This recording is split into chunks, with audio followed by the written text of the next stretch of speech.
ঘরের দরজার সামনে দাঁড়িয়ে আছি আর চোখ দিয়ে শুধু পানি পড়ছে, কারণ রুমের ভিতরে আমার আম্মু অসুস্থ।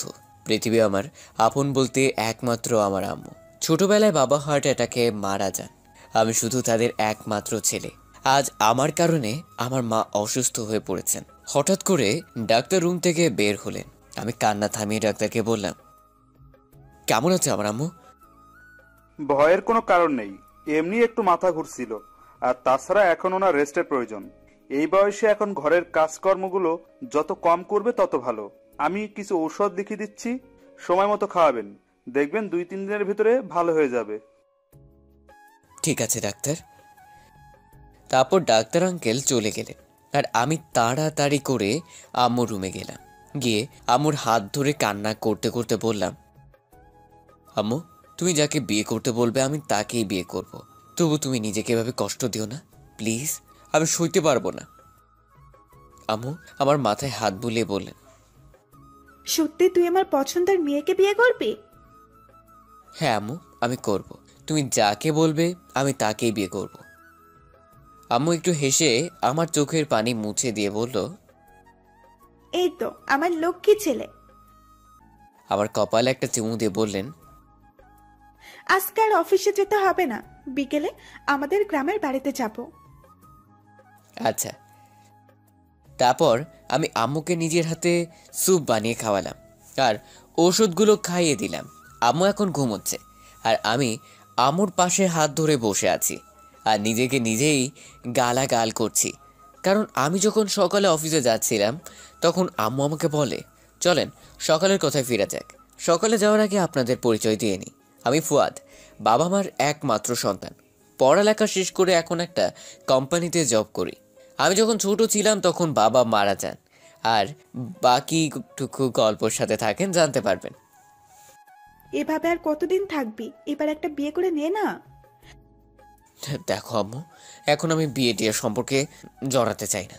তাছাড়া এখন বিয়ে করে সংসার জীবনের দায়িত্ব নিতে পারবো না। কেন পারবি না? প্রতিদিন তো তুই অফিসে চলে যাস, সারা দিন বাসার কত কাজ একা একা করতে হয় আমাকে। এই বয়সে এসেও কি একটু বিশ্রাম করতে পারবো না? তাহলে কাজে লোক রেখে দাও, কিন্তু আমি এখন বিয়ে করতে পারবো না।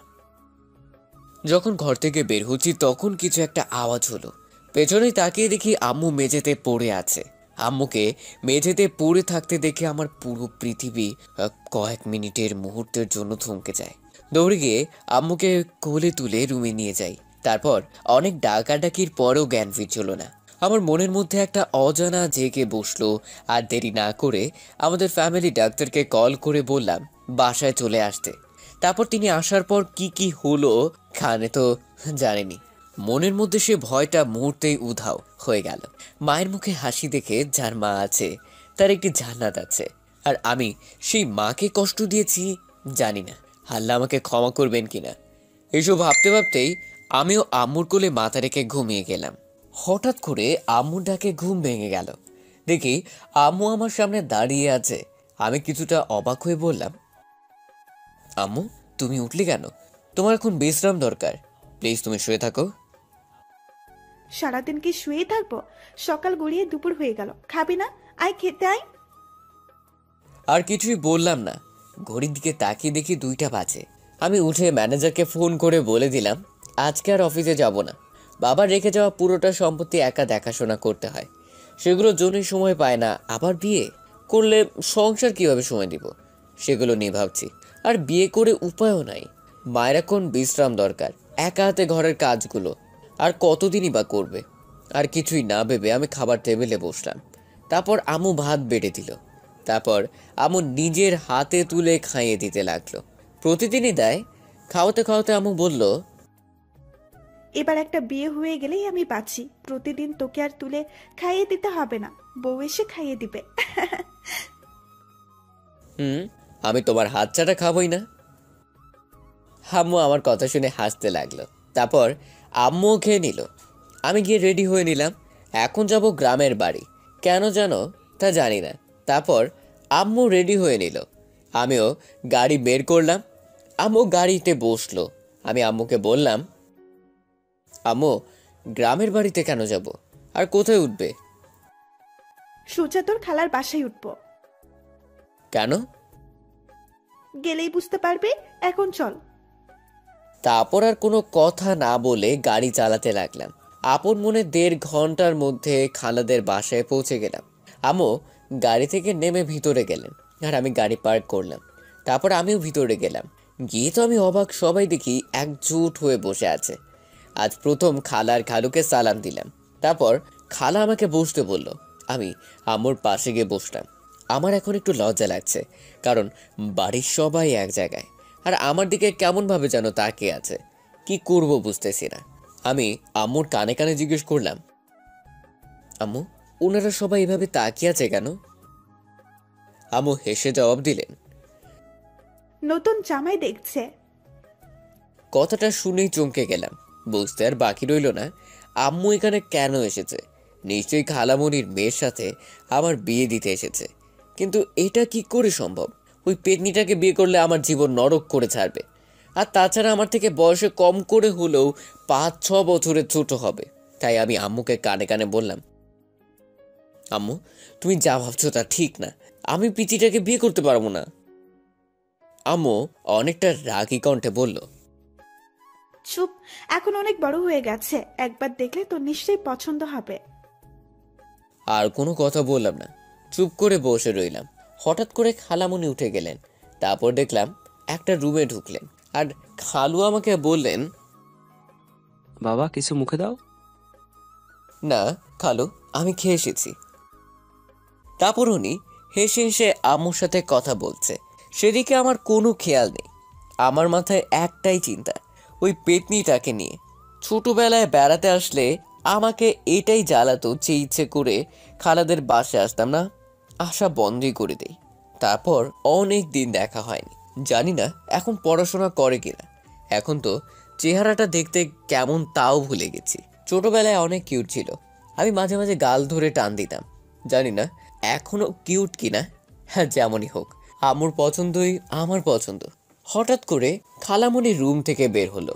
সামনের দিকে তাকিয়ে আমার চোখ কপালে উঠে যায়। এটা কি করে সম্ভব? কি করে এতটা বদলে গেল সে? এক নজরে তাকিয়ে আছি মেয়েটার দিকে, কারণ মেয়েটা এমনভাবে পর্দা করেছে যে তার সামনাসামনি বসলেও মনে হয় না ওর চোখ দুটি দেখতে পারবো। কি অপরূপ লাগছে। কালো মোজা হাতে এবং পায়ে সেই সাথে এত কঠিনভাবে হিজাব পড়েছে যে সেটা ভেদ করে তার চোখ দর্শন করার সুযোগ হবে না। আমরা সবাই উঠে দাঁড়ালাম আর আমিও উঠে দাঁড়ালাম। আমি রীতিমতো অবাক দৃষ্টিতে এক নজরে তাকিয়ে আছি মেয়েটার দিকে। তারপর খালামণি ওনার মেয়েকে আমার সামনে মুখ বরাবর বসালেন। মেয়েটা আম্মু আমাকে সালাম করলেন।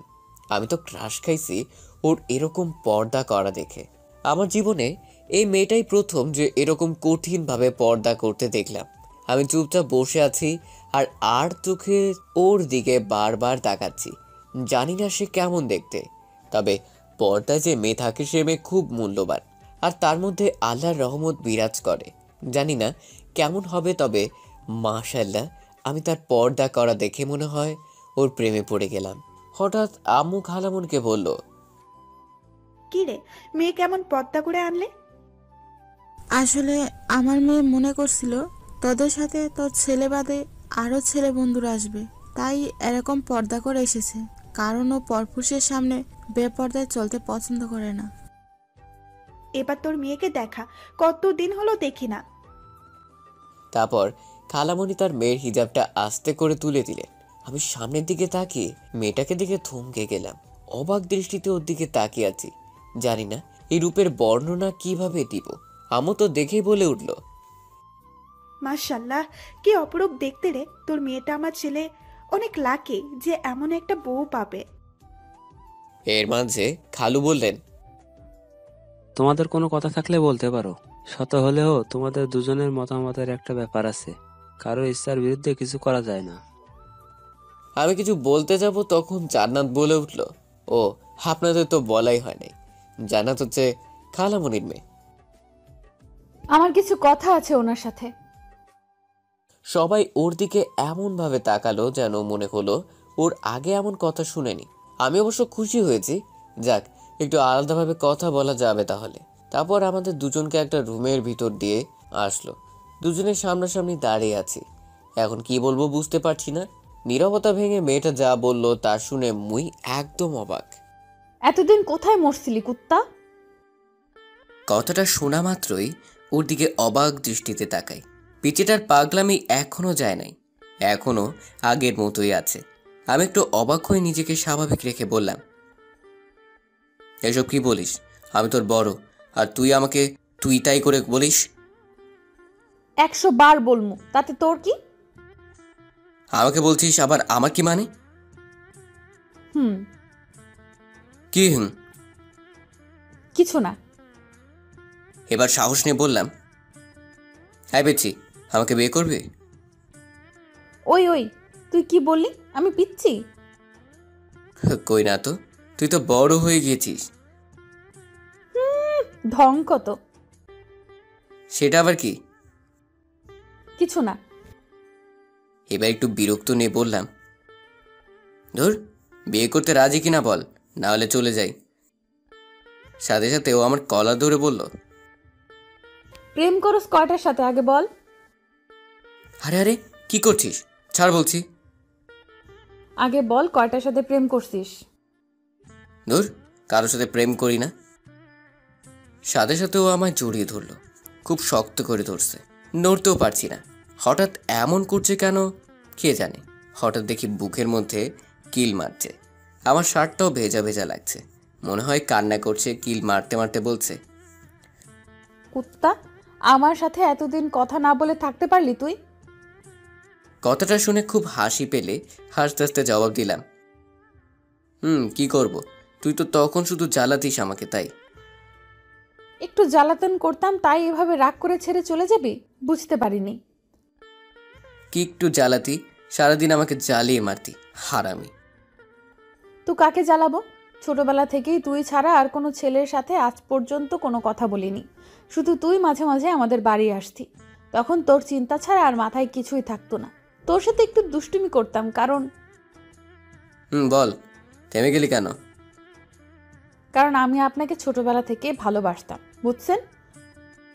কথাটা বলে আমার বুকে মুখ লুকিয়ে ফেলল। ওর এরকম বাচ্চাদের কাণ্ড দেখে হাসতে হাসতে বললাম, বুঝলাম, ছোটবেলায় ভালোবাসতেন, এখন কি বড় হয়েছেন, সে ছোটই আছে। কথাটা শুনতে আমার বুক থেকে মাথাটা তুলে রাগি লুক নিয়ে বলল, 2 দিন পর তোর বাচ্চার মা হব, আর তুই আমাকে ছোট বলিস কুত্তা? আচ্ছা তাই নাকি? তো এখনো পড়াশোনা করিস নাকি? না, বাচ্চাদের ঘরে কোরআন শরীফ পড়াই, আর তার বদলে যা হাদিয়া পাই তাতে আমার হাত খরচ চলে। তো পড়াশোনা করিস না কেন? তখন জান্নাত আরো শক্ত করে জড়িয়ে ধরে বলল, এত পড়াশোনা করে কি হবে? কোরআন শরীফের হাফেজা হয়েছি। আর তাছাড়া আমি আপনাকে নিয়ে প্রতিদিন স্বপ্ন দেখি আর আল্লাহ রাব্বুল আলামিনের কাছে নামাজে আপনার জন্য দোয়া করি।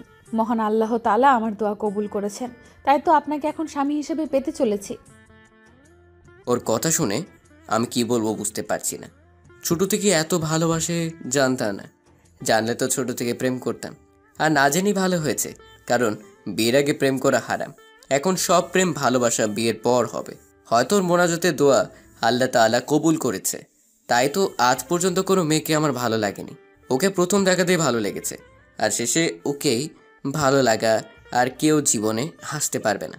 যেদিকে এখনো শক্ত করে জড়িয়ে ধরে আছে, মনে হচ্ছে আমার বুকের ভেতরেই লুকাতে চাচ্ছে।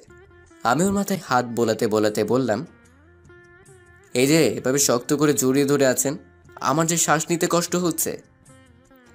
হোক, এতদিন আপনি আমাকে অনেক কাঁদিয়েছেন, আজ তার শোধ তুলছি। তাই খুব ভালোবাসো আমায়, তাই না? নিজের থেকেও বেশি। আচ্ছা, অনেক ভালোবাসা দেখানো হয়েছে, এবার ছাড়ো। কেউ এসে পড়লে কি ভাববে বলো তো? কেউ আসবে না, কারণ সবাই জানে স্বামী স্ত্রী এখন প্রেম করতে ব্যস্ত। পিচ্চিটা তো দেখি পাকা পাকা কথা শিখেছে। কি কিছু না, বলেন আমায় কবে বিয়ে করবেন? আমি আর আপনাকে ছাড়া থাকতে পারছি না। কথাটা শুনে আমি ওর দিকে তাকালাম, যে দেখি ও আমার শার্টের বোতাম নিয়ে খেলা করছে, আর শরমে গালগুলো লাল হয়ে গেছে। আমি ওর থুতনি ধরে মুখটা তুলে বললাম, তুমি যখনই চাইবে তখনই নিয়ে যাব। আমি তো এখনই চাই। তাই আচ্ছা চলো, তোমার আব্বুকে গিয়ে বলছি আজই বিয়ে দিয়ে দিতে। সত্যি? করবা? হুম। মানে? আমি রাজি আজকে বিয়ে করতে। আচ্ছা চলো, সবাই অপেক্ষা করছে। তারপর জান্নাত আমাকে ছেড়ে দিল, তারপর আবার হিজাবটা পরে নিল। তা দেখে আমি বললাম, আবার মুখ ঢাকলে কেন? বাহিরে পাশের বাসায় অনেক লোকজন আছে, আমি চাই না আমাকে কেউ দেখুক। তখন আন্টির কথায় হিজাবটা তুলছিলাম, না হলে কখনোই তুলতাম না। কারণ আমার সবটা সৌন্দর্য শুধু আপনার দেখার অধিকার আছে, আর কারণেই, বুঝছেন? কথাটা শুনে আপনা আপনি মুখের কোণে হাসি ফুটে উঠল। কি বলবো বুঝতে পারছি না। এইটা হাসি দিয়ে হাঁটা শুরু করলাম। তারপর দুজনে চলে এলাম বাহিরে। পিচিটা ওর মায়ের পাশেই বসেছে, আর আমি আমার মায়ের পাশে। আম্মু আমাকে কানে কানে ফিসফিস করে বলল, কিরে, কেমন লাগলো পিচ্ছিটাকে? দারুণ। আর ও নাকি আমাকে অনেক আগে থেকেই ভালোবাসে। জানি, তাই তো এই পিচ্ছিটা বউ করে নিয়ে যাচ্ছি, যাতে তোর মতো বাদরটাকে টাইট করতে পারে। আমি আর কিছুই বললাম না, শুধু ওর দিকে তাকিয়ে একটা হাসি দিলাম। আর আম্মু ওনাদের বললেন, তো ভাই, এবার তাহলে বিয়ের দিন তারিখ পাকা করা যাক। হ্যাঁ অবশ্যই, শুভ কাজে দেরি কিসের? তারপর আম্মু ওনাদের সাথে বিয়ের দিন তারিখ ঠিক করলো। তারপর আরও অনেক কথাবার্তা বলার পর রাতে খাবার দেওয়া হলো। এখন সবাই খেতে বসেছে। খালা খাবার বেড়ে দিলেন, কিন্তু সমস্যা একটাই, ছোটবেলা থেকে নিজের হাতে কতবার ভাত খেয়েছি তা মনে নাই। কারণ আম্মু আমাকে খাইয়ে দেয়, কিন্তু এখানে খাইয়ে দিতে পারবে না, আর আমি নিজ হাতে তুলে খেতেও পারবো না। তাই আমি আম্মুকে বললাম, আম্মু আমি কিছুই খাবো না এখন। জানি, কেন খেতে পারবি না? আচ্ছা এখন অল্প করে খেয়ে নে, বাসায় গিয়ে আমি আবার খাইয়ে দেব। আমি তো আম্মুর কথা শুনে অবাক। আম্মু বুঝলো কিভাবে? একেই বলে মা জাতি। কিছু বলার আগে সন্তানের কথা সব বুঝে ফেলে। তারপর চুপচাপ বসেছিলাম, খাচ্ছিলাম না দেখে পিচ্ছিটা গুতা মেরে বলে, এই খাচ্ছেন না কেন? খিদে নেই। মানে কি বলছেন? খিদে না থাকলেও খেতে হবে, খান বলছি। হবু শ্বশুর শাশুড়ি আমার দিকে তাকিয়ে আছে, আর আম্মু আমার কাণ্ড কারখানা দেখে হাসছে। আমি বেচারা পড়ছি মাইনকার চিপায়। ভালো লাগে না নিজের হাতে খেতে। পুরোটা বলার আগেই আমার মা বলে উঠলেন, আসলে হয়েছে কি জানিস আপু, আমার ছেলেটা কোনোদিন নিজের হাতে তুলে কিছু খায়নি, তাই আমার হাত ছাড়া নিজের হাতে খেতে পারে না। বললে ভুল হবে, নিজের হাতে তুলে খায় না। আম্মুর কথা শুনে সবাই আমার দিকে কেমনভাবে যেন তাকিয়ে আছে আর হাসছে। আমি মাথা নিচু করে বসে আছি। আম্মুকে বললাম, আম্মু আমার খিদে নেই, আমি গেলাম। তারপর ওইখান থেকে পাশের রুমে গেলাম, যেটা আজকে আমাদের ঘুমানোর রুম। আমাকে আসতে দেখেই তারা খুব হাসছিল, আর তারা বুঝতে পারছে যে আমি লজ্জায় পেয়ে চলে এসেছি। আমি রুমে এসে ফ্রি ফায়ার গেম খেলছি। এমন সময় সামনে তাকিয়ে দেখি, সামনে তাকে যা দেখলাম তা দেখে আমি অবাক না হয়ে পারলাম না। তুমি এখানে? কেন আসতে পারি না বুঝি? না, তা পারবে না কেন, বাড়িটা তো তোমাদেরই। জান্নাত আমার পাশে বসতে বসতে বলল, না খেয়ে কি কেউ এভাবে চলে আসে? আসলে আম্মুর হাতে ছাড়া কোনোদিন নিজ হাতে তুলে খাইনি তো, তাই। আপনি কি জানেন আপনার জন্য বাসার সবাই না খেয়ে আছে? এখনো এমনকি আপনার মাও না খেয়ে আছে। কেন? সন্তান না খেলে কি মা খেতে পারে?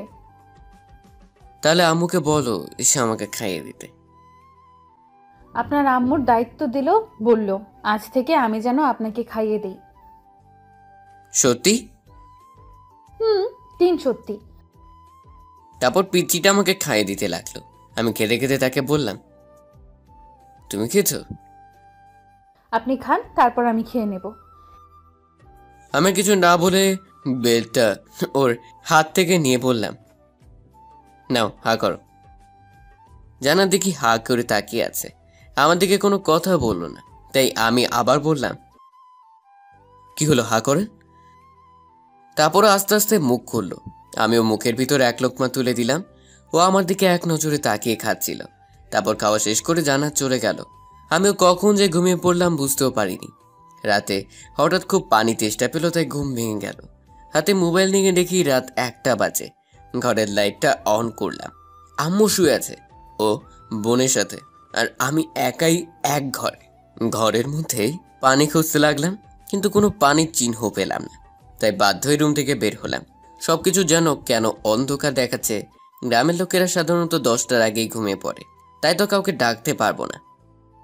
তাই নিজের ফোনের ফ্ল্যাশটা অন করে কিচেনের দিকে এগোতে লাগলাম। কিছুদের এগোতেই কিসের গুনগুন শব্দ শুনতে পেলাম। চারপাশ নীরব, তাই ছোট ছোট শব্দগুলো স্পষ্ট শোনা যাচ্ছে, কিন্তু কিসের আর কোথা থেকে আসছে বুঝতে পারছি না। কিছুটা ঘাবড়ে গেলাম, মাথা বেয়ে ঘাম ঝরতে লাগলো। আর একটু সামনে গেলাম, সামনে গিয়ে দেখি শব্দটা আরো স্পষ্ট শোনা যাচ্ছে। ধীরে ধীরে কিচেনের রুমের পাশের রুমটার সামনে এসে থমকে গেলাম। এখান থেকেই শব্দটা শোনা যাচ্ছে, কিন্তু এটা তো জান্নাতের কামরা। এত রাতে ওর রুম থেকে কিসের শব্দ শোনা যাচ্ছে? ঘরের দরজাটা হালকা বেরোনো আর ভিতরে লাইট জ্বলছে। এবার একটু স্বাভাবিক হয়ে দরজাটা সরাতে লাগলাম। জান্নাতের ঘর থেকে কিসের গুনগুন শব্দ শোনা যাচ্ছে। সাতপাশ না ভেবে ওর ঘরের দিকে পা বাড়ালাম। দরজাটা খোলাই ছিল। দরজাটা হালকা সরিয়ে ঘরের ভিতরে উকি দিলাম। উকি দিতে আমি থ মেরে দাঁড়িয়ে গেলাম। নিজেকে বৃদ্ধ বললে গালাগাল দিতে লাগলাম। ঘরের ভিতরে নামাজ পড়ছে। বাহ, সুন্দর লাগছে দেখতে, একদম আসমানের পরীর মতো লাগছে। এতটাই অবাক হয়েছে কখন নামাজ শেষ হয়ে গেছে বুঝতে পারি না। পিচ্চি আমার সামনে এসে ধমক দিয়ে বলল, এই যে এত রাতে আপনি এখানে কি করছেন? আমি কিছুটা ভ্রু কুচকে জবাব দিলাম, হ্যাঁ না মানে আসলে পানি পিপাসে পেয়েছিল ঘর থেকে। বের হয়ে গুনগুন শব্দ শুনতে পেলাম তোমার ঘর থেকে, তাই দেখতে চলে আসলাম। এসে দেখি নামাজ পড়ছো, তাই অবাক হই। এতে অবাক হওয়ার কিছু নেই, তাহাজ্জুদের নামাজ পড়ছিলাম। এত রাতে? তাহাজ্জুদের নামাজ রাতেই পড়ে। ও, যার কপালে ভালো থাকবে সে এমন একটা বউ পাবে। এমন মেয়ে পাওয়া অনেকটাই কঠিন। আজকাল মেয়েরা রাতে নামাজ না পড়ে ফেসবুকে ইউটিউবে ভিডিও দেখে, আর আমার হুবু বউটা একদম তাদের থেকে উল্টা। কপালটা ভালো। এরপর জান্নাত বলল, শুনুন একটা কথা বলি, আশা করি কথাটা আপনি রাখবেন। জি বলো। অবশ্যই রাখবো, বলো। আমাদের বিয়ের তো আর 2 দিন বাকি আছে, তাই আপনাকে এই 2 দিন আমার থেকে দূরে থাকতে হবে। আমার সাথে কথা বলতে পারবেন না। আমি একটু অবাক দৃষ্টিতে তাকিয়ে বললাম, কেন? দেখুন, প্রথম যেদিন আপনাকে আমি জড়িয়ে ধরেছিলাম সেদিন আমি পাপে লিপ্ত হয়েছিলাম। একটা নারী বিয়ের আগে কোনো পরপুরুষের সামনে বেপরদায় চললেও তার গুনাহ হয়। আর আমি সেদিন আপনাকে জড়িয়ে ধরেছি, কথা বলতেছি। আসলে সেদিন নিজের আবেগটাকে সামলাতে পারিনি। এতদিনের ভালোবাসার মানুষটাকে সামনে পেয়ে জড়িয়ে না ধরে থাকতে পারিনি। কিন্তু আবেগটা কেটে যাওয়ার পর বুঝতে পেরেছি কাজটা ঠিক হয়নি। তাই প্রতি নামাজ পড়ে আল্লাহ রাব্বুল আলামিনের কাছে ক্ষমা প্রার্থনা করি। জানি না ক্ষমা করবেন কিনা, কিন্তু আমার এইটুকু বিশ্বাস আছে আপনি পরম করুণাময়, ক্ষমাশীল। তিনি আমাদের দুজনের পাপ নিশ্চয়ই ক্ষমা করবে। কিন্তু প্রতিবার জেনে বুঝে ইচ্ছাকৃতভাবে যদি আমি আপনার সাথে কথা বলি, তাহলে উনি আমাকে কখনো ক্ষমা করবে না। তাই তাতে আমাদের দুজনের আমল নামায় কোনো পাপ কাজের সামিল না হই, সেজন্য এই 2 দিন আমাদের দুজনকে দুজনের থেকে আলাদা থাকতে হবে। কোনো কথা তো দূরে থাক, আপনার সামনেও যেতে পারবো না। তার মানে এই না যে আমার মনে আপনার জন্য ভালোবাসা নেই। আমার মনে আপনি কতটা জায়গা জুড়ে আছেন তা আমি আপনাকে বলে বোঝাতে পারবো না। কিন্তু তার চাইতে বেশি ভয় আল্লাহর আছে। তাই আমাদের দুজনের মঙ্গলের জন্য বলছি, আর মাত্র 2 রাত্র আপনাকে আমার চোখের আড়াল হয়ে থাকতে হবে। দয়া করে আমার এই ইচ্ছাটা পূরণ করুন। জান্নাত কথাগুলো বলেই চুপ করে রইল, মাথা নিচু করে দাঁড়িয়ে রইল। আর আমি মনে নিজেকে ধন্য মনে করছি। সত্যি কি এসব বাস্তব নাকি কল্পনা? কতটা ভালোবাসলে একটা মেয়ে তার উপবরের জন্য আল্লাহর কাছে ক্ষমা প্রার্থনা করতে পারে? হয়তো তার ভালোবাসার বিশালতা আমার থেকেও বেশি। আমি আর কথা বললাম না, একটা হাসি দিয়ে মাথা নিচু করে বললাম, তুমি যা বলবে আমি তাই করব। বলেই সেখান থেকে আসতে যাব, তখন সে আবার ডাক দিল। শুনুন। পিছনে মুখ করে তাকিয়েছিলাম, এক বৃদ্ধ তার দিকে তাকায়নি। মাথা নিচু করে বললাম, জি বলুন। আর একটা কথা ছিল, রাখবেন? বলো। আমাদের বিয়েটা ঘরোয়া হলে খুব খুশি হতাম। না মানে কোনো অনুষ্ঠান বা গায়ে হলুদ করানোর দরকার নেই, কারণ বিয়েতে গায়ে হলুদ হারাম। আর অনুষ্ঠান না করানোটাই ভালো, কারণ সেখানে অনেক মানুষ থাকবে, আমি আপনার পাশে বসে থাকব, হাজার হাজার মানুষ আমার রূপ সৌন্দর্য উপভোগ করবে, ছবি তুলবে, ভিডিও করবে, আর এই সব কাজ করানোর জন্য আমি পাপের ভাগীদার হব। আমার রূপ সৌন্দর্য একমাত্র আমার স্বামীর জন্য তোলা রয়েছে, তিনি ছাড়া আমায় অন্য কেউ দেখুক তা আমি চাই না। এত বড় গুনার ভাগীদার হওয়ার চাইতে বিয়েটা না হওয়াই ভালো, কারণ এই জীবনে আমি আপনাকে না পেলেও আমার তেমন কোনো ক্ষতি হবে না, কিন্তু যে পাপগুলো হবে সেগুলো ক্ষমার জন্য পরকালে অনন্ত জীবনের সাজা ভোগ করতে হবে। তাই এটা আমার আপনার কাছে অনুরোধ, আশা করি আপনি আমার কথাগুলো বুঝতে পারছেন। কথাগুলো শুনে চোখের নিচে নোনা জলের কিছু জমা হতে লাগলো। এটা কোনো কণ্ঠের না, এটা খুশির কান্না। এখন নিজেকে সবচেয়ে সুখী মানুষ মনে হচ্ছে। আমি মাথা নিচে করে বললাম, তুমি যেমনটা চাইবে তেমনটাই হবে। তারপর ঘর থেকে বেরিয়ে এলাম। খুব খুশি লাগছে এখন। ওর ঘরের দরজার সামনে দাঁড়িয়ে চোখের জল মুছছিলাম। এমন সময়ের কথা স্পষ্ট শুনতে পেলাম, ওনার থেকে বেশি আমি ভালোবাসি তাকে, কিন্তু বিয়ের আগে এগুলো ঠিক না। আমি কোনো দিন ওনাকে নিজের ভালোবাসা বুঝতে দেইনি। এখন হয়তো ওনার একটু কষ্ট হবে, কিন্তু এতে আমাদের দুজনের মঙ্গল। ধুর, কিসের কষ্ট, বরং শুনে বেশি বেশি খুশি হয়েছি। আর আমি মনে মনে সিদ্ধান্ত নিলাম, কখনো পিচ্চিটাকে কোনো কারণে কষ্ট দিব না, তাহলে হয়তো আল্লাহ আমাকে কখনো ক্ষমা করবেন না। পাগলি একটা বলেই হাসতে হাসতে রুমে চলে এলাম। সেখান থেকে সব পানি পিপাসা মিটে গেছে। এখন শুধু ভাবছি পিচিটাকে কবে বুকে পাবো। এই 2 দিন আমার কাছে 2 বছরের মতো লাগছে। ওর সাথে এখন কথা না বলে থাকতে পারছি না। ইচ্ছে হচ্ছে খুব ওর হাত ধরে বসে বসে সারা রাত গল্প করতে, কিন্তু কি আর করার, পাগলিটার ইচ্ছে তো পূরণ করতেই হবে। রাজ কপাল নিয়ে জন্ম মনে হয় আমার, তাই তো ওর পাগলিকে আপন করে পেতে যাচ্ছি। এখনো তো অনেক কাজ বাকি আছে। আমাকে বিয়ের অনুষ্ঠানের কথা না করতে হবে, সকালে এখান থেকে চলে যেতে হবে, কারণ পাগলিটার সামনে থাকলে আমি কথা না বলে থাকতে পারবো না। বিছানায় গা হেলান দিয়ে নিজের ভবিষ্যৎ জীবন সঙ্গিনীর কথা এখন এত ঘুমাচ্ছে, অনেক ইচ্ছে হচ্ছে ওর ঘুমন্ত মুখটা দেখতে। জেগে থাকলে এতটা মায়াবী লাগে যে প্রতি মুহূর্তে ওর প্রেমে পড়ে যায়। আর রাগলে তো কথাই নাই, গালগুলো লাল টমেটোর মতো হয়ে থাকে, বলে বোঝাতে পারবো না তখন কি অপরূপ লাগে। এসব ভাবতে ভাবতেই কখন যে ঘুমের দেশে চলে গেলাম বুঝতেই পারি নাই। হঠাৎ আম্মুটাকে ঘুম ভেঙে গেল, বুঝতে বাকি রইল না সকাল হয়ে গেছে। মরার মতো ঘুমাস নাকি? এত ডাকছি শুনতে পাস না? উঠ বলছি। হবু শ্বশুর বাড়িতে এত ঘুমালে লোকে কি বলবে? আমি উঠলাম আর আম্মু হাত ধরে আমার পাশে বসালাম আর বললাম, আম্মু তোমার সাথে কিছু কথা ছিল। হ্যাঁ জানি, আর কিছু বলতে হবে না। মানে তুমি কি করে জানো? তোর হবু বউ আমাকে সব খুলে বলেছে, আর আমি এটাও জানি ওর থেকে বেশি তোকে কেউ ভালোবাসতে পারবে না রে বাবা। একটা মেয়ের মোনাজাতে থাকাটা যে কতটা সৌভাগ্যের ব্যাপার তা তুই কোনো দিন বুঝবি না। আর কিছু বললাম না। আজ খুব সুখী মনে হচ্ছে নিজেকে, মনে হয় আমার জীবন পূর্ণতা পেয়েছে। আচ্ছা শোন, তুই শহরে যা আর বৌমার জন্য কিছু গয়নাগাটি কিনে নিয়ে আয়। ওকে। তারপর আম্মু চলে গেল। আমি উঠে ফ্রেশ হয়ে নিলাম। আম্মু সে ঘরে নাস্তা দিয়ে গেল। তারপর নাস্তা করে আম্মু আঙ্কেল আন্টির কাছ থেকে বিদায় নিয়ে বেরিয়ে পড়লাম শহরে যাওয়ার উদ্দেশ্যে। এর মাঝে ওকে দেখিনি, হয়তো পরিবারের সবাই সম্মতি দিয়েছে, খুব ভালো হয়েছে। এমন মেয়ে যদি প্রতিটা ঘরে হয় তাহলে আজ প্রতিটা বাবা মা তাদের সন্তানদের নিয়ে গর্ব করতে পারত। এখন আপন মনে গাড়ি চালাচ্ছি, তবু পিজিটার কথা মনে পড়ছে। 2 দিন ওকে থাকতে না পারাটা এখন আমার কাছে পাহাড় সমান কষ্ট মনে হচ্ছে। বুকের ভেতরটা হাহাকার উঠে গেছে। হঠাৎ করে পকেটে রাখা ফোনটা টুং করে বেজে উঠল। মেসেজ আসছে, কিন্তু কে দিল বুঝতে পারছি না। আম্মু তো কোনোদিন মেসেজ দেয় না, ডিরেক্ট কল দেয়। তাই আর কিছু না ভেবে গাড়িটা এক সাইডে দাঁড় করালাম। তারপর পকেট থেকে ফোনটা বের করলাম।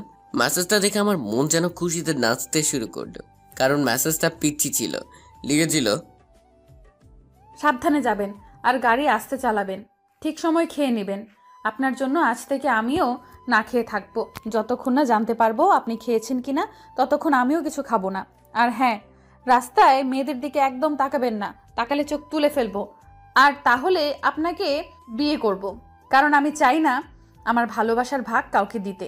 শুধু আমার জন্য তুলে রাখবেন, নিজের খেয়াল রাখবেন। আল্লাহ হাফেজ।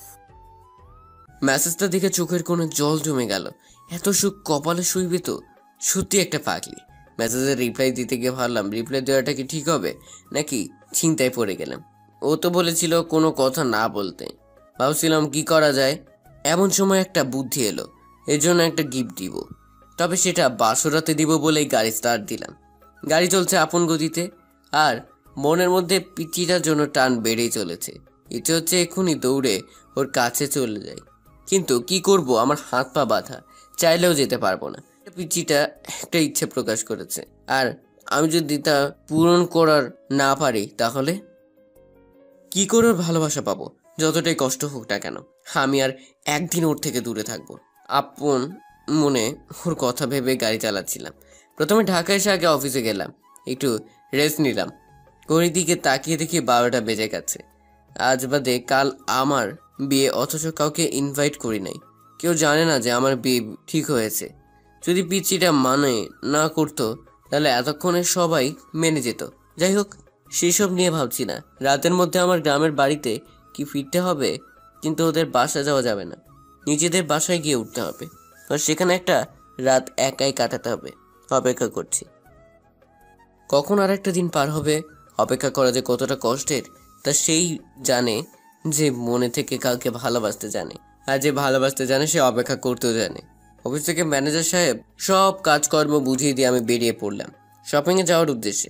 অফিসের পাশেই খুব বড় একটা শপিং মল আছে, তাই চলে গেলাম। খুব সুন্দর শাড়ি দেখতে পাচ্ছিলাম। আমার তো নীল রং বেশি পছন্দ, তাই খুব সুন্দর দেখে একটা নীল শাড়ি কিনলাম। জানি ওর পছন্দ হবে কি না, কিন্তু আমার কাছে বেশ লাগছে। তারপর আরও বেশি কিছু কেনাকাটি করলাম। আম্মুর কথা মতো কিছু গয়নাও কিনলাম। আম্মুর আসার আগে কি কি গয়না লাগবে তার একটা লিস্ট লিখে দিয়েছিল, তাই কিনতে অসুবিধা লেখো, কারণ আম্মু ভালো করে জানে আমার গয়না সম্পর্কে তেমন ধারণা নেই। কেনাকাটা করে শপিং মল থেকে বেরিয়ে পড়লাম। ঘড়ির দিকে তাকাতে আমি অবাক, চোখ কপালে উঠে গেল। শপিং করতে করতে কখন যে 2টা বেজে গেল বুঝতে পারলাম না।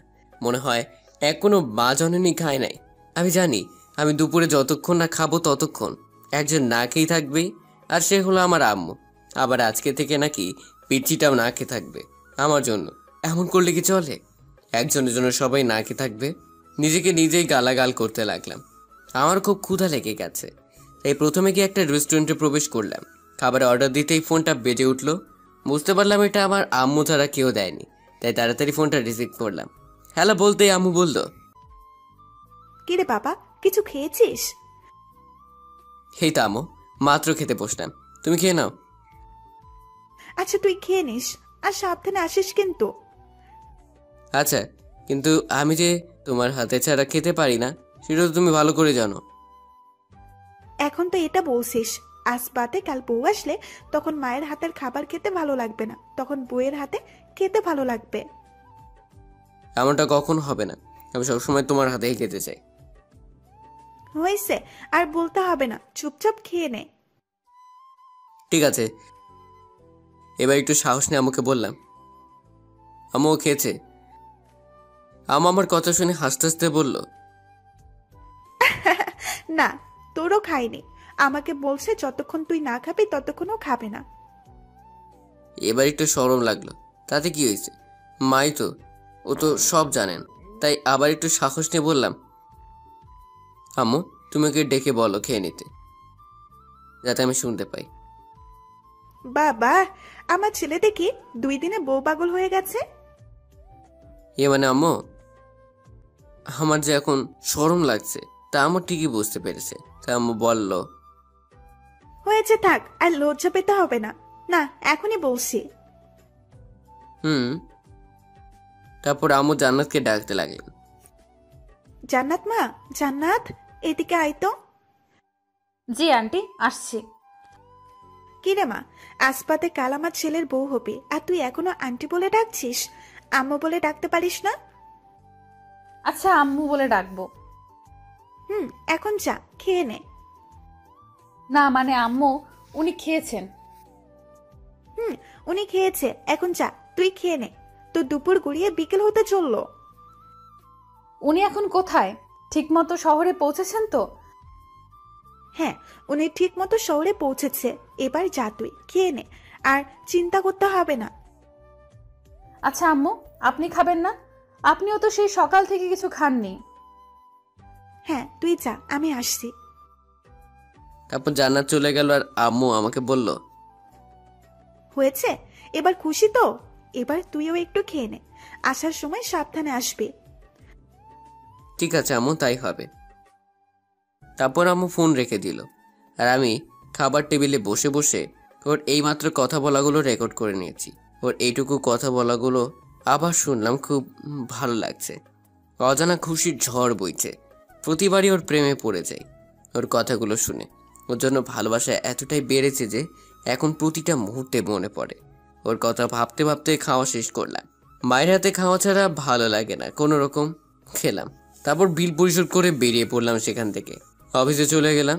দুপুরে খাওয়া দাওয়ার পর আমি সাধারণত সব সময় বাসায় গিয়ে 2-3 ঘন্টা ঘুমাই। আজকে আর বাসায় গেলাম না। কেবিনে এসে চেয়ারে বসে গা হেলান দিয়ে শুয়ে রইলাম।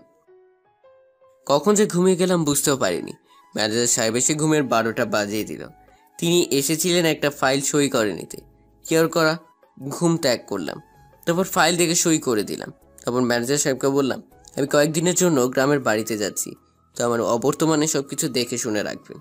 আমি 5টা বাজে গাড়ি নিয়ে বেরিয়ে পড়লাম গ্রামে যাওয়ার উদ্দেশ্যে। যেতে যেতে চারদিকে অন্ধকার ঘনিয়ে আসলো। সন্ধ্যা হয়ে রাত 9টায় বাসায় এসে পৌঁছালাম। তারপর বাসায় ঢুকে সোফায় বসে পড়লো। তারপর আম্মুকে ফোন দিলাম। রিসিভ করার পর বললাম, আম্মু, আমি বাসায় চলে এসেছি, তুমি এগুলো নিয়ে যাওয়ার ব্যবস্থা করো। আমি লোক পাঠিয়ে দিচ্ছি, তুই ওনাদেরকে সব বুঝিয়ে বলে দিস। আর শোন, ফ্রেশ হয়ে তাড়াতাড়ি কিছু খেয়ে নে। আচ্ছা আম্মু। তারপর আম্মু ফোনটা কেটে দিল। আমি ফ্রেশ হতে চলে গেলাম। ফ্রেশ হতে হতে দেখি 10টা বেজে গেছে। খুব ক্ষুধা পেয়েছে, তাই কিচেনে যাচ্ছি। এমন সময় দরজায় বেল বাজছিল। হয়তো আম্মু লোক পাঠিয়েছে। দরজা খুলে দেখলাম খালামণিদের বাসার দারোয়ান কাকা এসেছে। ওনাকে আমরা ছোট থেকে কাকা বলেই ডাকি। ওদের বাসায় অনেকদিন ধরে দারোয়ানের চাকরি করছে। যাই হোক, এবার ওনাকে সব বুঝিয়ে দিলাম। তারপর ওনারা চলে গেল। তারপর আমিও কিচেনে ফলমূল রাখা ছিল, সেগুলো খেলাম। তারপর নিজের রুমে চলে এলাম। এসেই রুমে গা হেলান দিয়ে শুয়ে রইলাম। বাইরে চাঁদের আলো সোজা জানালা দিয়ে মুখের উপর এসে পড়েছে। চাঁদের দিকে তাকিয়ে ভাবছি, আচ্ছা, আমি যেমন সারাক্ষণ তার কথা চিন্তায় বিভোর থাকি, ও কি আমার কথা সারাক্ষণ ভাবে? হয়তো ভাবে। এত ভালোবাসে যখন, ভাববে হয়তো। শুধু একটা বদ অভ্যেস, মনে কথা কাউকে জানতে বা বুঝতে দেয় না। মনের কথা মনেই চেপে রাখে। আচ্ছা, এখন কি ও জেগে আছে? এখন কি আমার কথা ভাবছে? হঠাৎ করে না খেয়ে থাকার কথাটা মনে পড়ে গেল। ইস, ভুলেই গিয়েছিলাম। এই কথাটা তো ওকে জানাতে হবে যে আমি খেয়ে নিয়েছি, না হলে তো না খেয়ে পুরো রাতটা পার করবে। তাড়াতাড়ি আম্মুকে ফোন দিলাম। রিসিভ করার পর আম্মুকে বললাম, আম্মু, তুমি খেয়েছো? তুই খেয়েছিস? আম্মু, আমি খেয়েছি। এবার তোমারও খেয়ে নাও প্লিজ। ঠিক আছে, তাহলে এখন ঘুমিয়ে পড়। আচ্ছা। কল কেটে দিল। যাক বাবা, ভাগ্যিস মনে পড়লো, না হলে মনে হয় সারা রাত দুটি মানুষ না খেয়েই থাকতো। তারপর কখন যে ঘুমিয়ে পড়লাম মনেই নাই। ভোরের দিকে মোবাইলটা হঠাৎ টুং টুং করে বাজতে শুরু করলো। মনে হয় অফিস থেকে এসেছে। কিছুক্ষণ পর মেসেজ আসা বন্ধ হয়ে গেল, কিন্তু ফোন বাজতে শুরু করলো। ঘুম ঘুম চোখে তাকিয়ে দেখি জান্নাতের নাম্বার। লাফ মেরে উঠে বিছানায় বসে পড়লাম। দেরি না, কলটা রিসিভ করলাম। হ্যালো বলার সাথে সাথেই কলটা কেটে দিল। মন চাচ্ছিল ফোনটা আছাড় মারি। আবার টুং করে মেসেজ আসলো। সিন করে দেখি একটানা 4টা মেসেজ আসলো। সে বলছে, আসসালামু আলাইকুম। অনেক তো ঘুমিয়েছেন, এবার উঠুন, যান গিয়ে নামাজ পড়ে আসুন। আজ থেকে প্রতিদিন 5 ওয়াক্ত নামাজ পড়বেন, না হলে বিয়ে করবো না বলে দিলাম। শেষ মেসেজ ছিল, ওই, আপনি কল রিসিভ করলেন কেন? আমি আপনাকে ফোন দিছি আপনাকে জাগানোর জন্য, কথা বলার জন্য নয়। যান গিয়ে নামাজ পড়ে আসুন। আর নামাজ পড়ে এসে ঘুমাবেন না, একটু হাঁটাহাঁটি করবেন, শরীরের ক্লান্তি দূর হবে। আর ঠিক মতো নাস্তা খেয়ে নেবেন। আল্লাহ হাফেজ। মেসেজগুলো পড়েই হাসতে হাসতে পেট ব্যথা হয়ে গেল। মনে পিছিটা জেনে গেছে আমি ওর প্রতি দুর্বল হয়ে গেছি। তাই তো এটা করেন ওটা করেন, না হলে বিয়ে করব না বলে হুমকি দেয়। যাক, যা বলছে ভালোর জন্যই বলছে। এমন একজন জীবনসঙ্গী পাওয়া ভাগ্যের ব্যাপার, যে সকালে ঘুম থেকে তুলে বলবে যাও নামাজ পড়ে আসো। তারপর আর কিছু না ভেবে হাসি মুখে উঠে ফ্রেশ হয়ে নামাজ পড়তে গেলাম। নামাজ পড়া শেষে আমাদের বাড়ির পিছনে মাঠে খোলা হাওয়ায় হাঁটাহাঁটি করছিলাম। সকালে এই মনোমুগ্ধকর হাওয়া মনের মাঝে এক অন্যরকম অনুভূতি তৈরি করে, কিন্তু সেটা কি বুঝতে পারিনি। হঠাৎ মনের মাঝে খেয়াল এলো, যদি এখন পিচ্চিটা যদি আমার সাথে থাকতো, দুজনে একসাথে হাত ধরে থাকতাম, ভালো লাগতো। ভাবতে আমার মনটা খুশিতে নাচতে লাগলো। তখন মনে মনে নিয়ত করলাম, বিয়ের পর প্রতিদিন ওকে নিয়ে বাহিরে খোলা বাসাতে হাঁটাহাঁটি করব। এসব ভাবছি, এমন সময় কে যেন পেছন থেকে সালাম দিল। পিছনে তাকিয়ে দেখি, আসসালামু আলাইকুম।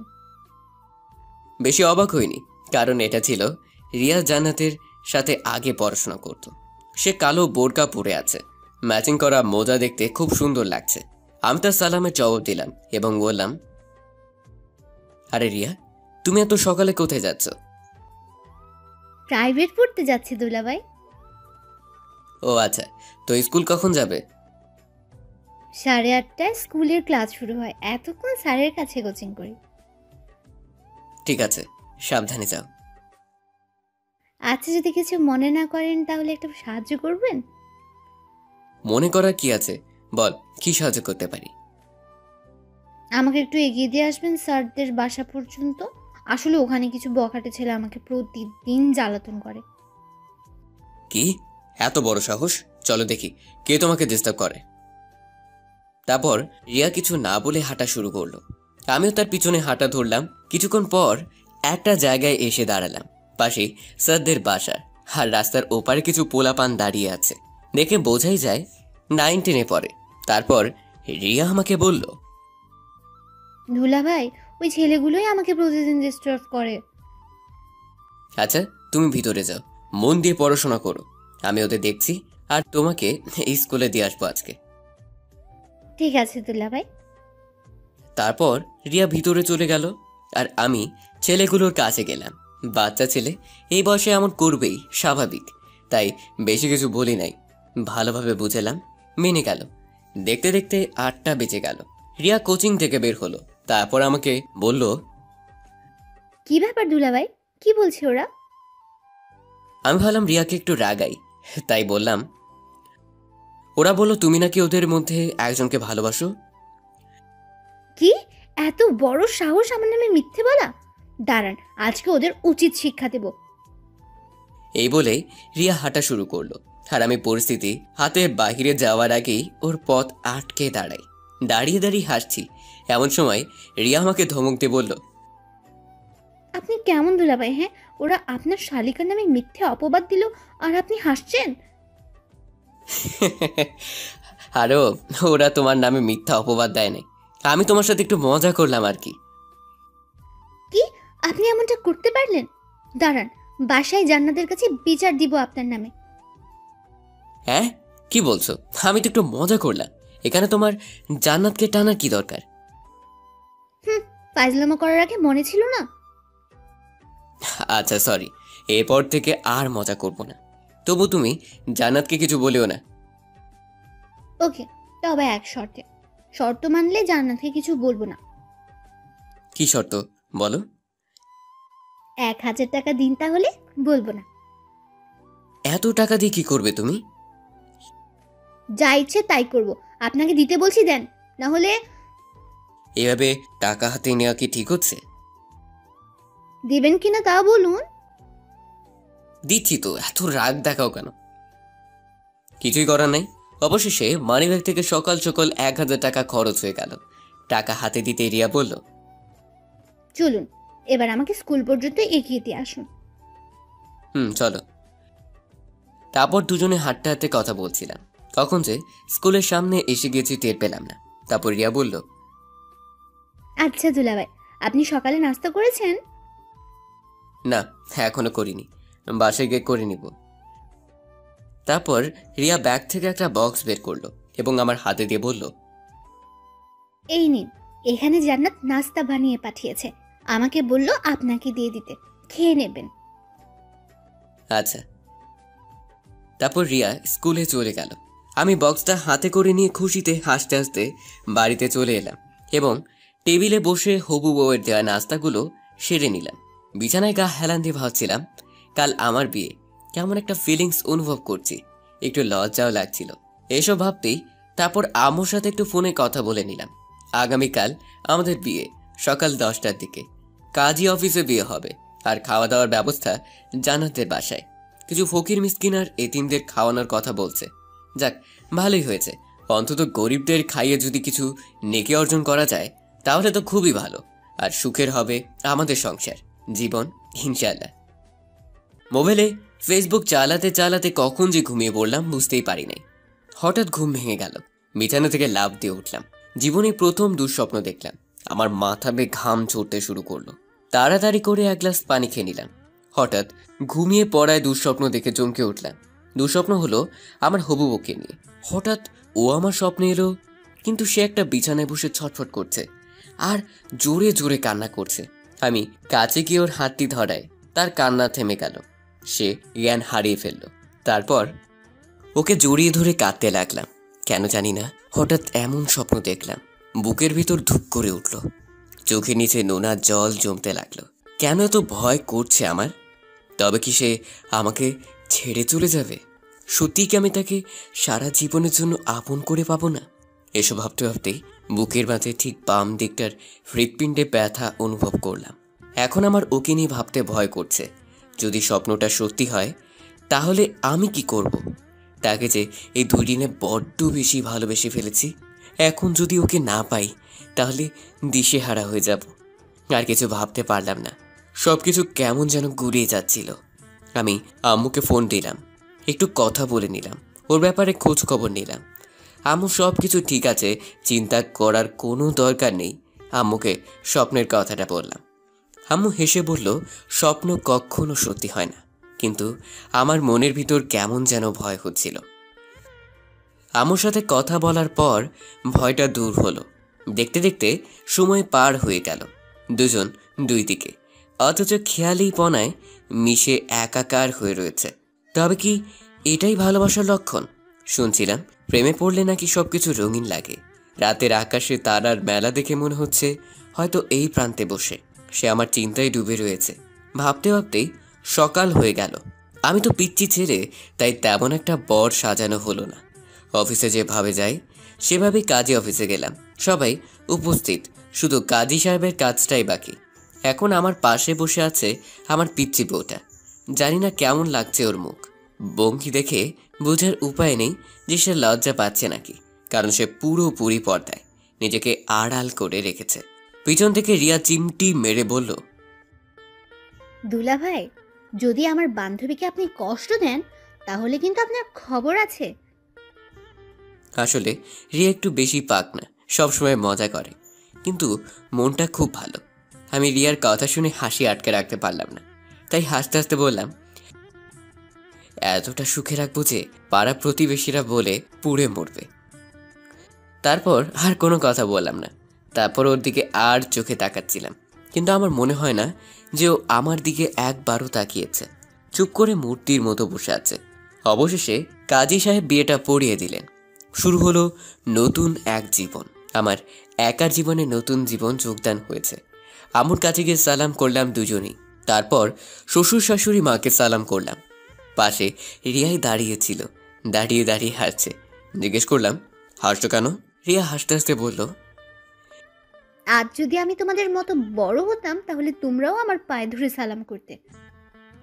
রিয়ার কথা শুনে সবাই হাসতে লাগলো, কিন্তু পিচ্চিটা যে কেমন আর চোখে তাকিয়ে আছে রিয়ার দিকে, এমন মনে হলো যেন ওর বিন্দু পরিমাণ হাসি পায় নাই। রিয়াকে ফিসফিস করে জিজ্ঞেস করলাম, হ্যাঁ, তোমার বান্ধবীর মুড অফ কেন? আপনার উপর রাগ করেছে হয়তো। ও মা, কি বলছো? কেন রাগ করবে? সেটা তো আমি জানি না, আপনি জান্নাতকে গিয়ে জিজ্ঞেস করে দেখেন। আচ্ছা, ওর রাগ ভাঙাবো কি করে? বেশি কিছু না, একগুচ্ছ গোলাপ ফুল নিয়ে দিয়ে হাতে ধরিয়ে দেবেন, ব্যাস, আর কিচ্ছু করতে হবে না। জান্নাতের গোলাপ ফুল খুব পছন্দ। সত্যি? এতেই হয়ে যাবে? হুম। তারপর সবাই মিলে বাসায় চলে এলাম। সেখানে কিছু গরিবদের খাওয়ানোর ব্যবস্থা করা হয়েছে, কিছু রিলেটিভরাও রয়েছে। আমি কিছু গরিবদের খাবার সার্ভ করে দিলাম। সবার খাওয়া দাওয়া শেষ হতে হতে বিকেল হয়ে গেল। আমরা তারপর বিদায় নিলাম। জান্নাতের বাসা থেকে পিচ্চিটা অনেক কান্নাকাটি করছিল আসার সময়। মোটেও ভালো দেখায় না কাঁদলে তাকে। এখন গাড়িতে বসে আছি, পিচ্চিটা আর আমি পিছনে বসে আছি, আর আম্মু সামনে। পিচ্চিটা এখনো কান্না করছে, কাঁদতে কাঁদতে বুকটা মলিন হয়ে গেছে। তাই আমি ওকে সান্ত্বনা দেওয়ার জন্য বললাম, এই যে এত কান্না করতে হবে না, তোমার যখন বাড়িতে আসতে মন চাইবে আমাকে বলবা, আমি দিয়ে যাব। এখন কান্না থামাও। তারপর আমি ওর চোখের পানি মুছে দিলাম। তবুও কেঁদেই চলেছে, চোখের পানি যেন শেষ হয় না। আম্মুর কান্না দেখে বলল, আরে মা, তুই কাঁদছিস কেন? তুই তো আমার বৌমা হয়ে আমাদের বাড়িতে যাচ্ছিস। তুই আমার বোনের মেয়ে, তাই তুই আমারও মেয়ে। আর তোর যখন মন চাইবে তোর বাবা মাকে দেখতে আসতে পারিস। ফুয়াদ তোকে নিয়ে আসবে রে। ফুয়াদ, আনবি না? হ্যাঁ আম্মু। তারপর অনেক বুঝিয়ে সুজিয়ে কান্না থামালাম। তবু এতদিন পর মা বাবাকে ছেড়ে যাচ্ছে, কষ্ট তো হবেই। তাই আমি আর কিছুই বলিনি। কিন্তু ও যে নীরবে কান্না করছে তা আমি জানি। আমি কোনো কথা না বলে হাত বাড়িয়ে ওর চোখের পানি মুছে দিলাম। চোখটা কেমন লালচে হয়ে গেছে। আমি ওর চোখের পানি মুছে দেওয়ায় কেমন যে মায়াবী নজরে তাকিয়ে আছে আমার দিকে। ওর চোখে চোখ রাখতেই ওর চোখের নেশায় পড়ে গেলাম। আমিও তাকিয়ে আছি এক নজরে। সে আর কোনো কথা না বলে আমার ডান হাতটা জড়িয়ে ধরে কাঁধে মাথা রাখলো। আমি একটু অবাক হলাম, হঠাৎ হাত ধরলো তো, তাই আর কি। এমনিতেও রেস্ট দরকার। আমিও কিছুই বললাম না। চোখ বুজে হাত ধরে কাঁধে মাথা রেখে বসে আছে। ঘুমিয়ে তো যায়নি, হয়তো চোখ বুজে কিছু একটা ভাবছে। কি ভাবছে যদি বুঝতে পারতাম তাহলে হয়তো ওর মনের কষ্টটা বুঝতে পারতাম। রাত প্রায় 9টা বেজে গেছে। আমরা বাসায় এসে পৌঁছে গেলাম। বাসাটা আগে থেকে সাজিয়ে রেখেছিলাম। গাড়ি থেকে আগে আমি নামলাম, আম্মুকে নামালাম। আম্মু নামতে আমাকে বলল, যা বাবা, বৌমাকে কোলে তুলে ঘরে নিয়ে যা। আম্মুর কথা শুনে অবাক হয়ে আম্মুকে বললাম, কোলে নিতে হবে কেন? এটা আমাদের বাড়ির নিয়ম, নতুন বউকে কোলে তুলে ঘরে নিয়ে যেতে হয়। তাই যা বলছিস সেটা কর। কি আর করার, আম্মুর আদেশ পালন করতেই হবে। তাই আমি ঘুরে গিয়ে ও পাশের ডোর খুলে বললাম, নামুন। জান্নাত কোনো কথা না বলে উঠে দাঁড়ালো, আর আমি সাথে সাথে কোলে তুলে নিলাম। এতে জান্নাত কিছুটা লজ্জা বোধ করলো, আর সে চোখ বন্ধ করে রইল। তারপর তাকে রুমে বসিয়ে দিয়ে বাহিরে চলে এলাম। গাড়ি থেকে কিছু জিনিসপত্র ড্রাইভার দিয়ে গেল, যা ওর জন্য গিফট হিসেবে এনেছিলাম। তারপর আমি সোফাতে বসে পড়লাম। এমন সময় আম্মু এসে যা বলল, কি রে, এখানে বসে আছিস যে? যা ঘরে যা। আচ্ছা আম্মু। আর আমি কিছুক্ষণ এভাবেই বসে রইলাম আর ভাবছি, হালা ড্রাইভার আসে না কেন? ফুল আনতে গিয়ে কি হাওয়া হয়ে গেল নাকি? কি জানি পায় নাকি, না পেলে তো আমি শেষ। এমনিতে 11টা বেজে গেছে। ঢাকা শহরে তো এখন দোকানপাট খোলা থাকে, তাহলে দেরি হচ্ছে কেন? কিছুক্ষণ পর ড্রাইভার এসে তাড়াতাড়ি ফুলগুলো দিল। আমি খুশি হয়ে আমি ফুলগুলো হাতে নিলাম। তারপর পকেট থেকে মানিব্যাগ বের করে ড্রাইভারকে 1500 টাকা বকশিশ দিলাম। ড্রাইভার খুশি মনে চলে গেল। তারপর আমি দেরি না করে ফুল আর গিফটের বক্সটা হাতে নিয়ে রুমের দিকে এগোতে লাগলাম। বুকের ভেতরটা ধুকধুক করতে লাগলো। দরজার সাথে ধমকে দাঁড়িয়ে রইলাম। দীর্ঘশ্বাস ছেড়ে আস্তে আস্তে রুমের ভিতরে ঢুকলাম। রুমের ভিতরে ঢুকে তো অবাক। রুমের ভিতরে ঢুকতেই আমি জান্নাত বিছানা থেকে উঠে আমার কাছে এলো। তারপর দেখলাম আমার পা ছুঁয়ে সালাম করতে লাগলো। আমি খানিকটা পিছিয়ে গিয়ে বললাম, আরে আরে কি করছো? কেন সালাম করলাম? এটা সব স্ত্রীর কর্তব্য, তার স্বামীর সালাম করা। ও আচ্ছা, কিন্তু তোমার স্থান আমার পায় না, আমার বুকে। তাই? কিন্তু আচ্ছা, আপনি এক হাত পেছনে রেখেছেন কেন? আর এই হাতে এই বক্স কিসের? এই নাও, এটা ধরো। এই বলে বক্সটা ওর হাতে দিলাম। ও কিছুটা ভ্রু কুঁচকে জবাব দিল, কি এটাতে? দেখেই নাও। তারপর জান্নাত বক্সটা খুলতে লাগলো। খুলে দেখতেই জান্নাত আমার দিকে অবাক দৃষ্টিতে তাকিয়ে আছে। কারণ বক্সের ভিতরে রাখা আছে 2 সেট বোরকা, জান্নাতের পছন্দের কালারের, আর একটা কোরআন শরীফ, তসবিহ আর প্রয়োজনীয় দ্রব্য সামগ্রী। আর কিছু অর্থ ছিল। আমি জান্নাতের দিকে তাকিয়ে বললাম, পছন্দ হয়েছে? জান্নাত কিছু বলছে না, চুপ করে বক্সে রাখা ছিল জিনিসগুলো হাতিয়ে দেখছে। তাই আবার জিজ্ঞেস করলাম, কি হলো, কিছু বলছো না কেন? পছন্দ হয় নাই তোমার? সে আমার দিকে নজর তুলে তাকাতেই আমার বুকের ভিতরে ঢুক করে উঠল। সে আবারও কাঁদছে, আর চোখে জলে স্পষ্ট দেখতে পাচ্ছি আমি। আমি একটু ঘাবড়ে গেলাম, আর কিছুটা ভ্রু কুচকে ওর আর একটু কাছে গিয়ে জিজ্ঞেস করলাম, আরে কাঁদছেন, কি হয়েছে? পছন্দ হয়নি এগুলো? সে কান্না ভেজা কণ্ঠে জবাব দিল, আপনি কি বোকা? এগুলো কি না পছন্দ হওয়ার জিনিস? আমার খুব ভালো লেগেছে এবং আমার কাছে সবথেকে বেশি মূল্যবান উপহারের মধ্যে একটা। তাহলে কাঁদছো কেন? আপনি একটা বুদ্ধু, আপনি এটা বুঝবেন না। এটা খুশির কান্না। এই বলেই জান্নাত আমাকে জড়িয়ে ধরল। আমি মোটেও বুদ্ধু না। জি না, আপনি বুদ্ধু না, আপনি একটা হাদারাম। কি? আমি হাদারাম? তো তুমি কি? জান্নাত আমার মুখে হাত আঙ্গুল দিয়ে বলল, চুপ, আপনি নয়, তুমি করে বলো। আচ্ছা। আচ্ছা, তুমি এখনো তোমার হাতে পেছনে রেখেছো কেন? কি এনেছো দেখি? আমি পিছন থেকে ফুলের তোড়াটা সামনে এনে বললাম, এই যে, এটা তোমার জন্য। এ কি, তুমি কিভাবে জানলে আমার গোলাপ ফুলগুলো বেশি পছন্দ? তুমি জানলে কিভাবে? তোমার বন্ধু বলছে।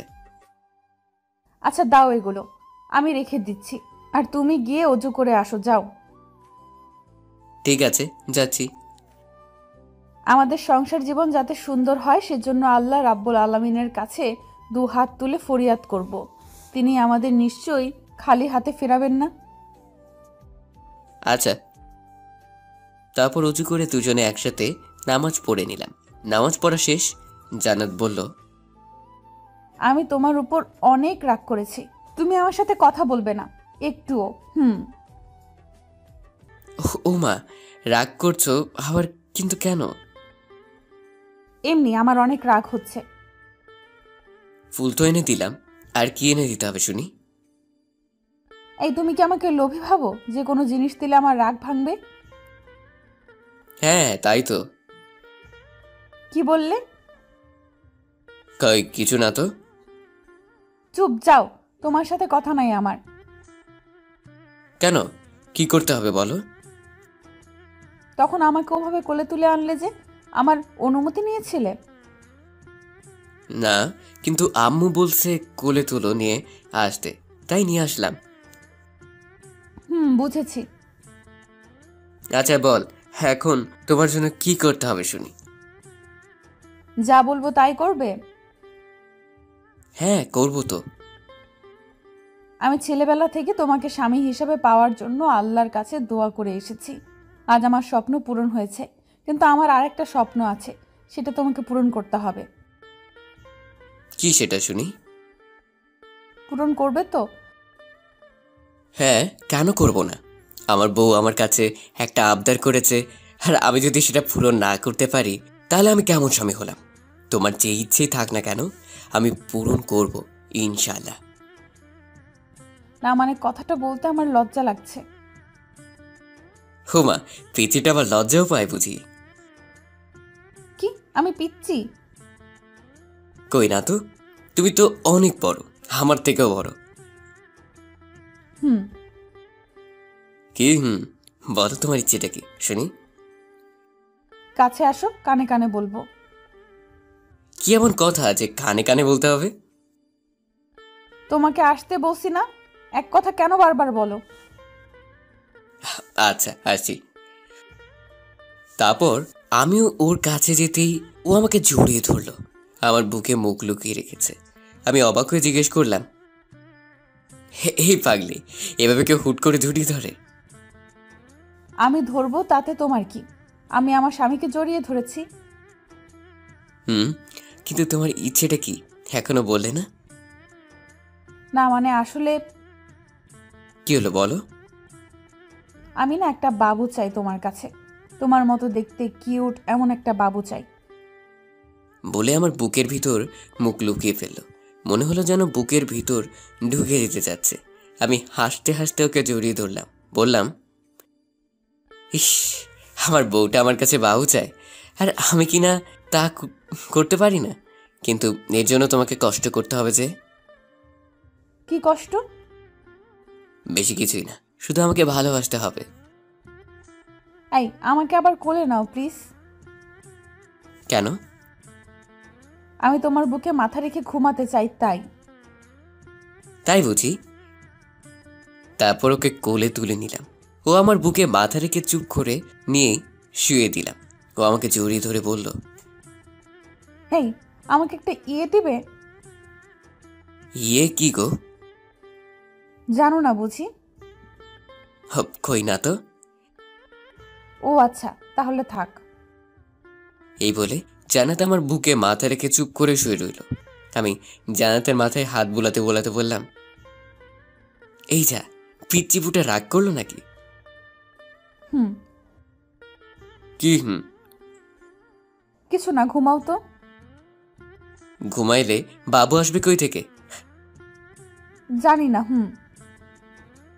আচ্ছা, লাইট অফ করে দেই, না হলে পাঠক পাঠিকার মন্দ বলবে। আমার ভয় করে। আমি তো আছি। তারপর আর কিছু না বলে লাইটটা অফ করে দিলাম। তারপর আমরা দুজনে স্বপ্ন পূরণের উদ্দেশ্যে পাড়ি দিলাম ভালোবাসার সাগরে।